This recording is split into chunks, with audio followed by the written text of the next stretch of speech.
education টিকে আছাম সকলোকে স্বাগতম জনাইছোঁ বন্ধুসকল যেহেতু এডিআৰ ৰিজাল্ট দিব আৰু এডিআৰ ৰিজাল্ট সম্পৰ্কে ইয়াতে অফিচিয়েল নটিচ আহি গৈছে ইয়াতে 7 মাৰ্চৰ দিনাই দিব মানে অহাকালি ইয়াত grade 4 post for the various class 4 post advertise আৰু ৱেবছাইটটো হৈছে sevaonline.org.com ত দিব লগতে www.assam.gov.in এইটো ৱেবছাইটত দিব আৰু যিখিনি এপ্লিকেশ্যন নাম্বাৰ আৰু পাছৱাৰ্ড এডমিট আপোনালোকৰ আছিলেই সেইখিনি ইউজ কৰি কিনে নিজৰ কি কৰিব পাৰিব চাব পাৰিব ৰিজাল্টটো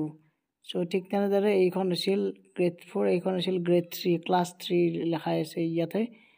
গতিকে অল দা বেষ্ট সকলোকে অফিচিয়েল নটিফিকেশ্যন লগতে সাকসেসফুল ক্যান্ডিডেট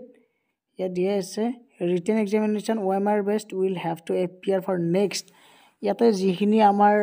আহে তাৰমানে পাস কৰে সেইখিনি নেক্সট level যাব next level of test and document verification the detail of which will be notified গটিকে গুটেবোৰ নোটিছ দি দিব পাস কৰাৰ পিছত গটিকে স্টেপ বাই স্টেপ পাই যাব আৰু এতিয়া অহাকালিলৈ আপোনালোকে অকমান সময় অপেক্ষা কৰক এডিআৰ ৰিজাল্ট পাই যাব বহুত অপেক্ষাৰ মূৰত